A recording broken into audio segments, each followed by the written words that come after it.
नमस्कार दोस्तों, बहुत बहुत स्वागत है आपका हमारे YouTube चैनल AR एकेडमी में।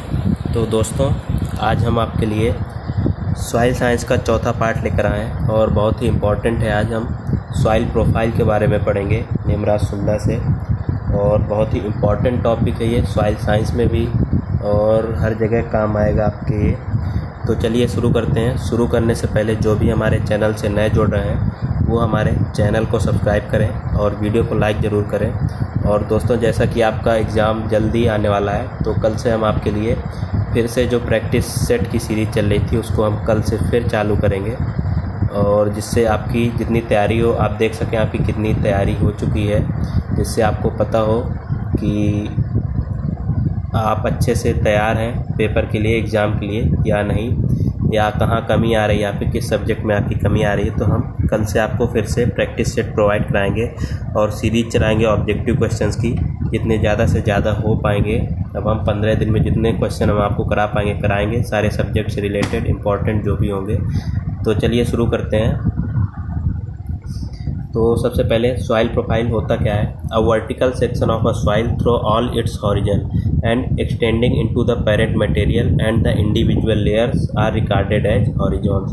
तो वर्टिकल सेक्शन मीन्स वर्टिकल, इस तरह जो सेक्शन होता है, अगर ये हमारी सॉइल है, जैसे ये हमारी फील्ड है, इसको हम इस तरह वर्टिकली काटते हैं तो इस तरह हमें कई लेयर देखने को मिलेंगी। ये जो हमने वर्टिकली काटा ये हमारी पूरी सॉइल प्रोफाइल कहलाएगी, और इसमें जो हमें कई तरह की लेयर्स दिखाई देंगी। इंडिविजुअल जो लेयर होगी वो हमारी एक लेयर कहलाएगी हॉरिजॉन, और जो हमारी लेयर्स होती हैं वो कैटेगराइज्ड होती हैं O, A, B और C में। तो ये 4 लेयर्स होती हैं हमारी O, A, B, C। आपको कहीं कहीं E भी देखने को मिलेगा, वो जो कि एक A और B की एक इंटरमीडिएट लेयर होती है। तो उसको हम कभी कभी अलग से भी कैटेगरी में रख देते हैं, जैसे O, A, E और B, C की कैटेगरी 5 कैटेगरी कर देते हैं, और कहीं कहीं कुछ किताबों में सिर्फ हमें 4 कैटेगरी देखने को मिलती है। उसको हम इंटरमीडिएट लेयर के रूप में जानते हैं E को। तो इसमें आपको कंफ्यूज नहीं होना है कि आप कहें कि इसमें E लेयर नहीं दी हुई है। जब आप इसका डिटेल अभी पढ़ेंगे तो आपको E के बारे में भी देखने को मिलेगा। तो चलिए सबसे पहले पढ़ते हैं O हॉरिजन। इसकी क्या खासियत होती है? तो it is a organic horizon is present above mineral soil. तो ये ऑर्गेनिक हॉरिजन होता है जो कि मिनरल सॉइल के ऊपर पाया जाता है। इसके नीचे की जो लेयर होती है वो मिनरल लेयर होती है, इसके नीचे की जो लेयर होती है वो मिनरल लेयर होती है, और ये हमारी ऑर्गेनिक लेयर है। It is generally found in forest area. तो ये जनरली जो फॉरेस्ट एरिया होते हैं उनमें पाई जाती है। अब उनमें क्यों पाई जाती है, आपको एक क्वेश्चन हो सकता है कि फॉरेस्ट एरिया में ही O हॉरिजन क्यों पाया जाता है। तो फॉरेस्ट एरिया में क्या होता है कि जो हमारे प्लांट्स होते हैं उनके लीव्स हो गए, उनके जो रेजिड्यू हो गए, प्लांट ही हमारा कोई टूट गया, वो फिर वहीं क्या होते रहते हैं, डिकम्पोज होते रहते हैं, और वहाँ कोई भी हमारी कल्चरल प्रैक्टिसेज नहीं होती हैं, वहाँ हम खेती करने नहीं जाते, जिससे क्या होता है वो एक लेयर बनती जाती है। किसकी? डिकम्पोज होने के बाद से ह्यूमस की एक लेयर बनती जाती है, ऑर्गेनिक मैटर्स की एक लेयर बनती जाती है, जो कि O हॉरिजन के नाम से जाना जाता है। इसलिए ये जनरली फॉरेस्ट एरिया में पाया जाता है। सच O horizon is visible in virgin soil and absent in arable soil. तो वर्जिन सॉइल का मतलब क्या होता है? ऐसी सॉइल जिसमें हम कोई भी कल्चरल प्रैक्टिसेस नहीं करते हैं, जिसमें हम खेती नहीं करते हैं, वो हमारी वर्जिन सॉइल कहलाती है। तो ये उसमें विजिबल होती है, जैसा कि हमने आपको रीज़न भी बताया कि उसमें क्यों। अगर हम उसमें कल्टीवेशन करने लगेंगे तो क्या होगा कि वो फिर जो है लेयर होगी वो हमारी उलट पुलट जाएगी। जो ऑर्गेनिक मैटर है वो हमारी मिनरल मैटर में मिल जाएगा, और फिर एक प्रॉपर लेयर नहीं बची रह पाएगी, इसलिए वो हमारी एब्सेंट हो जाएगी। इसलिए जो वर्जिन सॉइल होती है उसमें O हॉरिजन प्रेजेंट होता है, और अरेबल सॉइल में जो है ये जनरली एब्सेंट होता है। अब है हमारी A हॉरिजन। A हॉरिजन को हम एलुवियल हॉरिजन भी कहते हैं, टॉप मोस्ट मिनरल हॉरिजन। तो ये हमारी टॉप मोस्ट मिनरल हॉरिजन है। मिनरल लेयर की, हॉरिजन का मतलब होता है लेयर, तो ये मिनरल लेयर है, सबसे ऊपरी मिनरल लेयर। A डैश के नाम से भी इसको जानते हैं। Containing mixture of organic matter which tends impart a darker colour than that of the lower horizon. तो इसमें क्या होता है, ऑर्गेनिक मैटर का मिक्सचर भी होता है। जैसे कि आपको पता है इसके ऊपर की लेयर जो है वो ऑर्गेनिक लेयर होती है। तो जो अरेबल सॉइल होगी, जब हम उसमें कल्चरल प्रैक्टिसेस करेंगे तो जो ऑर्गेनिक मिक्सचर है वो इसमें मिक्स होता जाएगा कल्टीवेशन प्रैक्टिसेस की वजह से। तो इसमें क्या होता है कि ऑर्गेनिक मैटर मिक्स होता है, ये इसकी खासियत होती है, जिसकी वजह से ये डार्क कलर की दिखाई देती है। It is a zone of washing out और मैक्सिमम लीचिंग। तो एल्यूवियल का मतलब यही है कि ये जो जोन है वो वॉशिंग आउट जोन होता है या मैक्सिमम लीचिंग का जोन होता है। तो इसमें जो न्यूट्रिएंट्स होते हैं इस लेयर से मैक्सिमम लीचिंग होती है नीचे को, इसलिए इसे एल्यूवियल जोन भी कहते हैं। क्या कहते हैं? Eluvial, ELLUVIL, washing out zone या मैक्सिमम लीचिंग जोन भी कहते हैं। Mobilization of nutrient take place, तो इसमें क्या होता है? न्यूट्रिएंट्स का मोबिलाइजेशन भी होता है। इसके बाद ए हॉरिजन को भी डिवाइड किया गया है। पहला है सबसे पहले A1 हॉरिजन या A, it is uppermost mineral soil horizon rich in organic matter. तो ये सबसे ऊपरी लेयर हो गई ए की, वो हमारी A1 लेयर हो गई जिसमें ऑर्गेनिक मैटर पाया जाता है। इसके बाद से A2 लेयर आती है और A2 लेयर को ही हम ई लेयर भी कह देते हैं, ई हॉरिजन भी कह देते हैं, और कभी कभी हम इसको अलग से भी कैटेगरी में रख देते हैं जिसे हम ई हॉरिजन की कैटेगरी अलग से रख देते हैं। तो horizon of maximum eluviation of clay, iron and aluminium oxide. तो जो एलुविएशन लेयर होती है वो मेनली ई लेयर ही होती है जिसे हम ए में रखते हैं, तो इसीलिए इसे एलुवियल लेयर भी कहते हैं। इसके बाद से जो तीसरी आती है A3 कह सकते हैं, इसको हम AB या EB भी कह सकते हैं।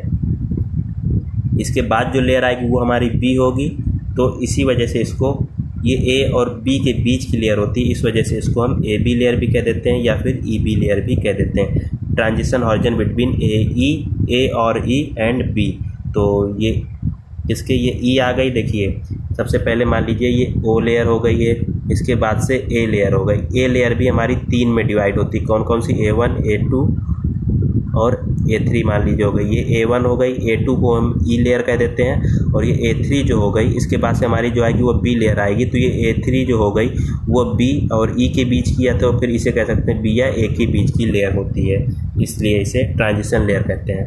इसके बाद से आती है B लेयर या फिर इल्यूवियल जोन या illuvial horizon. It is a zone of washing in और ऑरिजन ऑफ मैक्सिमम एक्यूमुलेशन। तो जो एक लीचिंग होती है, मैक्सिमम लीचिंग होती है ए लेयर से न्यूट्रिएंट्स की, उनका जो एक्यूमुलेशन होता है वो कहाँ होता है? बी लेयर में होता है, इसलिए इसे क्या कहते हैं? इल्यूवियल जोन कहते हैं या वॉशिंग इन जोन कहते हैं। इसमें जो भी वॉश होकर आता है यहीं पर रुक जाता है, इसमें हार्ड पैन होता है और यहीं पर एक्यूमुलेट हो जाता है, इसलिए इसे इल्यूवियल जोन भी कहते हैं। Of material such as iron and aluminium oxide, जो भी लीच होकर आता है वो यहाँ पर एक्यूमुलेट हो जाता है, साथ में क्ले भी। Deposition of calcium carbonate, calcium sulphate and other salts in arid zone. तो इसमें क्या होता है? एरिड जोन में यहाँ पर कैल्शियम कार्बोनेट और कैल्शियम सल्फेट का भी डिपोजिशन होता है। This horizon some time also referred to as subsoil, और कभी कभी इसी ऑरिजन को हम सब सॉइल के रूप में भी जानते हैं। It can't be cultivated by tillage operation, तो इसकी डेप्थ जो होती है वो थोड़ा ज़्यादा होती है, जिसकी वजह से इसे हम कल्टीवेट नहीं कर सकते हैं, या जब भी हम टिलेज ऑपरेशन करते हैं तो इसके ऊपर वाली सॉइल में ही करते हैं, जो कि अपर सॉइल होती है, अपर सरफेस होता है। ये हमारी मेनली जो है वो नीचे की सॉइल होती है, इसलिए इसको हम कल्टीवेट नहीं कर पाते हैं। इसके बाद से जो लेयर आती है वो है हमारी सी लेयर। लास्ट लेयर जो होती है वो है हमारी C layer. It is unconsolidated material underlying the solum A and B horizon. तो जो ए और बी को हम जब एक साथ बोलते हैं तो वो हमारी सोलम कहलाती है। जब दोनों लेयर को एक साथ हम कोई नाम देते हैं वो हमारा सोलम कहलाता है। तो ये सोलम के नीचे की लेयर होती है जिसमें अनकंसोलिडेटेड मटेरियल पाया जाता है, हार्ड पैन पाया जाता है। It is zone of least weathering, तो ये बहुत कम वेदरिंग वाला जोन होता है क्योंकि इसकी जो सरफेस होती है बहुत ही हार्ड होती है। सबसे नीचे का एक प्रकार से रॉकी सरफेस होता है, चट्टानों वाला सरफेस होता है। Accumulation of calcium, magnesium carbonate and cementation, तो इसमें कैल्शियम और मैग्नीशियम कार्बोनेट का एक्यूमुलेशन होता है और इस वजह से यहाँ पर सीमेंटेशन पाया जाता है, मीन्स जो इसका सरफेस होता है बहुत ही हार्ड होता है। अब है मेजर कंपोनेंट ऑफ सॉइल। तो सॉइल के जो मेजर कंपोनेंट हैं वो कौन कौन से हैं?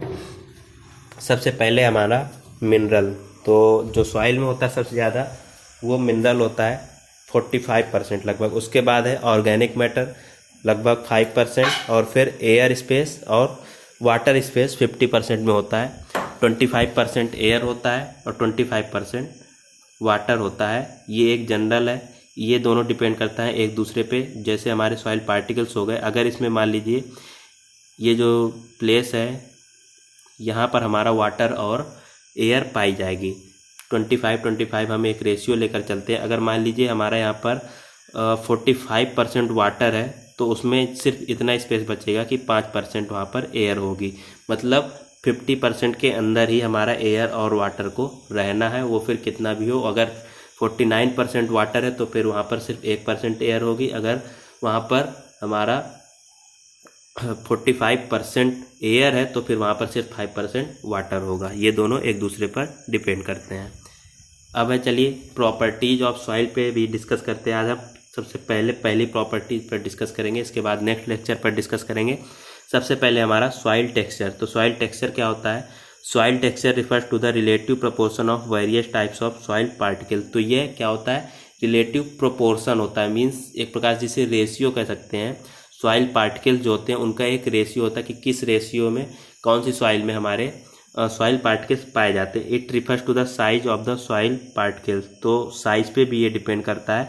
It is basic property of a soil, it can't be change. तो ये बेसिक प्रॉपर्टी है सॉइल की जिसे हम चेंज नहीं कर सकते। कोई भी कल्चरल प्रैक्टिसेस कर लें, हम किसी सॉइल का हम रेशियो नहीं बदल सकते। अगर कोई सॉइल है हमारी, उसमें हमारा सैंड है 60% और बाकी का 30% क्ले है, तो हम उसमें कौन सी कल्चरल प्रैक्टिसेस कर लें, कुछ भी कर लें, हम वो रेशियो तो नहीं बदल सकते। हम कहीं से ला के उसमें सैंड तो ऐड करेंगे नहीं कि हम किसी दूसरी जगह से जाके उस 1 हेक्टेयर लैंड में हम सैंड ऐड कर दें, ऐसा तो हम कोई कल्चरल प्रैक्टिसेस नहीं करेंगे। तो बेसिकली ऐसी कोई भी कल्चरल प्रैक्टिसेस नहीं होती जिससे हम सॉइल को टेक्सचर को बदल सकें। इसलिए इसे इनहेरेंट प्रॉपर्टी भी कहते हैं, जिसे चेंज नहीं किया जा सकता।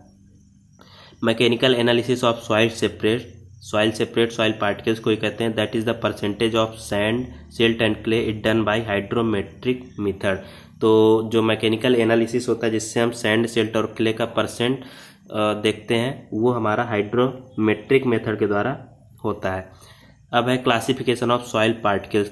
तो ये है हमारा अकॉर्डिंग टू ISSS के, Indian society of soil science के अकॉर्डिंग है, Indian institute of soil science के अकॉर्डिंग जो है वो हमारा 5 क्लासेज में बांटा गया है। सबसे पहले ग्रेवल। जो ग्रेवल का साइज होता है इसमें सॉइल पार्टिकल्स का वो होता है mm में है यहाँ पर साइज, तो वो होता है 2 mm से ज़्यादा। इसके बाद आता है कोर्स सैंड जिसका होता है साइज 0.2 से 2 mm तक होता है। इसके बाद फाइन सैंड आता है जिसका साइज होता है 0.02 से 0.2 mm तक। इसके बाद सिल्ट आता है, उसका जो साइज होता है वो होता है 0.02 से 0.002 तक। और इसके बाद क्ले आता है जिसका साइज होता है लेस देन 0.002 mm। तो इसका मतलब सबसे कम साइज जो होता है, सबसे छोटा जो साइज होता है, या जिसे कह सकते हैं सबसे फाइन जो पार्टिकल होता है वो हमारा होता है क्ले, और जो सबसे बड़ा पार्टिकल होता है वो होता है ग्रेवल। टेक्सचरल क्लासेज की बात करें तो कौन कौन सी होती हैं? सैंडी सॉइल की बात करें अगर, तो इसमें सैंडी सॉइल कब कहलाएगी कोई सॉइल? जब इसमें हमारा मोर देन 85% सैंड, अगर किसी सॉइल में 85% से ज़्यादा सैंड पाई जा रही है, 85% से ज़्यादा सैंड है, तो वो हमारी सॉइल सैंडी कहलाएगी। सिल्ट की बात करें तो जब 80% से ज़्यादा सिल्ट होगी उस सॉइल में, तब वो हमारी सॉइल सिल्ट कहलाएगी। और क्ले कब कहलाएगी? जब मोर देन 40% क्ले पाया जाएगा किसी सॉइल में, तो वो सॉइल हमारी क्ले कहलाएगी। Clay soil have highest pore space than other. तो क्ले सॉइल में सबसे ज़्यादा हाईएस्ट पोर स्पेस होते हैं। इसका रीज़न क्या, आप समझ सकते हैं कि सबसे छोटा पार्टिकल कौन सा होता है? क्ले ही होता है। तो जितने छोटे पार्टिकल होंगे उतने ज़्यादा पोर स्पेस होंगे। मान लीजिए इतने बड़े बड़े हमारे पार्टिकल्स हैं, तो देखिए यहाँ कितने कम पोर स्पेस होंगे, 1 पोर स्पेस, 2, 3, ज़्यादा ज़्यादा कुछ ही लिमिटेड पोर स्पेस होंगे। लेकिन जब हमारे छोटे छोटे पार्टिकल्स होंगे तो वहाँ पर पोर स्पेस भी हमारे ज़्यादा होंगे। तो जो सबसे फाइन पार्टिकल होता है वो होता है क्ले। तो क्ले में जाहिर सी बात है कि पोर स्पेस जो होंगे वो ज़्यादा होंगे। इसके बाद बात करते हैं लोमी सॉइल। लोमी सॉइल क्या होती है?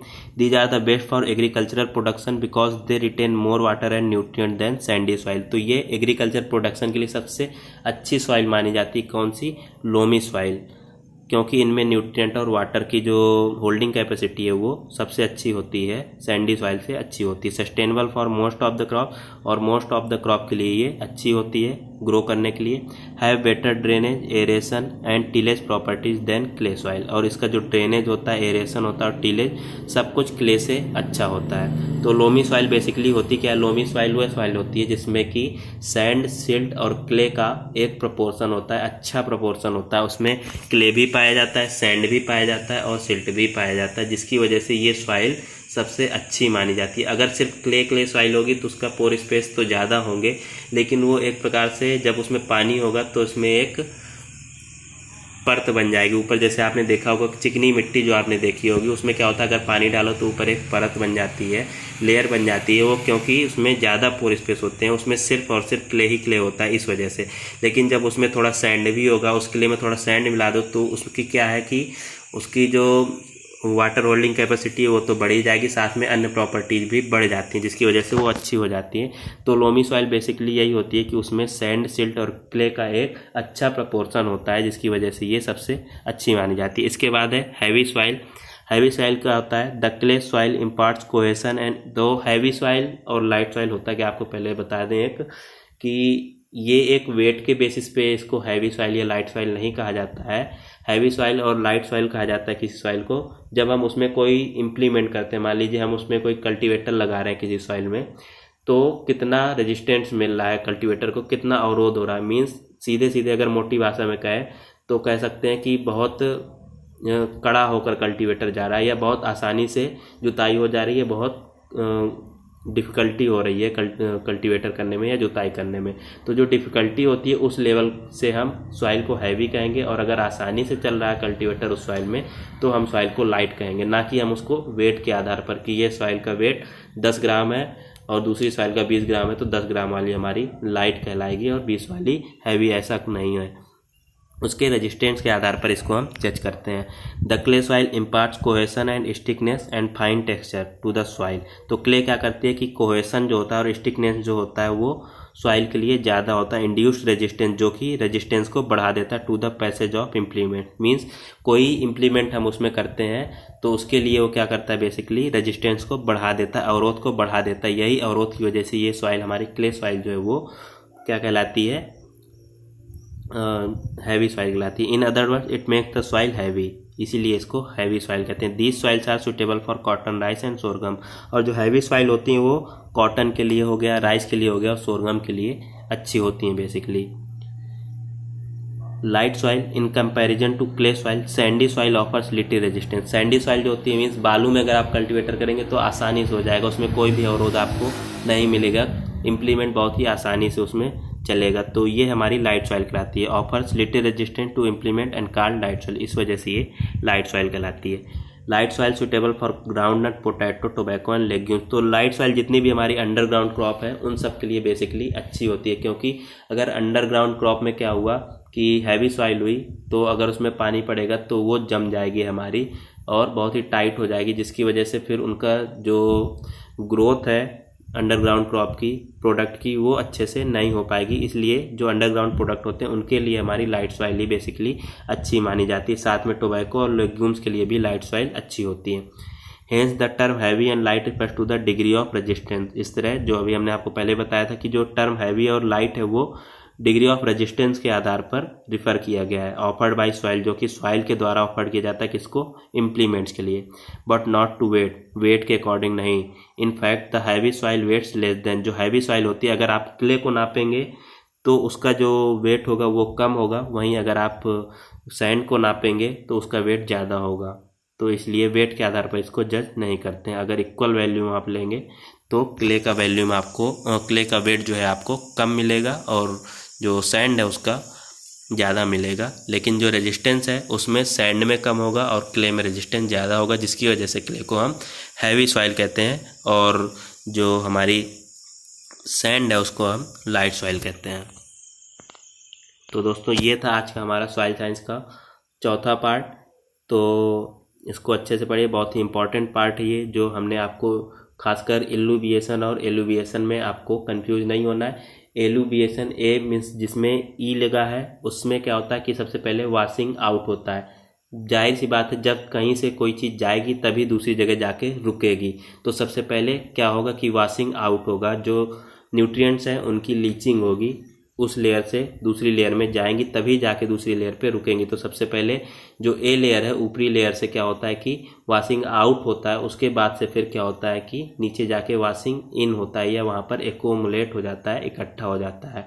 तो इन दोनों टर्म में आपको कंफ्यूज नहीं होना, दोनों टर्म पूछे जाते हैं कि कौन सी लेयर हमारी एलुविएशन लेयर है, कौन सी इल्यूविएशन लेयर है। तो ई वाली जो लेयर है वो हमारी बेसिकली, अगर आप इसको ऐसे भी समझे कि एलुविएशन में क्या आता है, सबसे पहले ई आता है और ई लेयर हमारा किससे रिलेटेड है, वो ए से रिलेटेड है। ए लेयर में ही ई लेयर आता है, तो ए वाली लेयर ही हमारी एलुविएशन लेयर है, और इसके बाद जो दूसरी लेयर बची बी वो हमारी इलुविएशन लेयर हो जाएगी। तो ये दोनों पूछा जाता है कि कौन सी इलुविएशन लेयर है, किसमें वॉशिंग इन होता है, किसमें वॉशिंग आउट होता है, तो ये आपको अच्छे से याद रखना है। और कौन सी ऑर्गेनिक सॉइल होती है, कौन सी मिनरल लेयर होती है, तो ओ जो होती है वो ऑर्गेनिक लेयर होती है, ए जो होती है वो मिनरल लेयर होती है, और जो सबसे नीचे होती है वो हमारी सबसे हार्ड लेयर होती है जिसको हम सी लेयर कहते हैं। ए और बी मिला के हमारा सोलम कहलाता है, वहीं ए और बी और सी तीनों को मिला दें तो वो हमारा रिगोलिथ कहलाता है। तो दोस्तों ये आज का हमारा लेक्चर था। उम्मीद करते हैं आपको अच्छा लगा होगा और आपको समझ में आ गया होगा, सारे कॉन्सेप्ट क्लियर हो गए होंगे। तो चलिए आज के लिए बस इतना ही। बहुत बहुत धन्यवाद।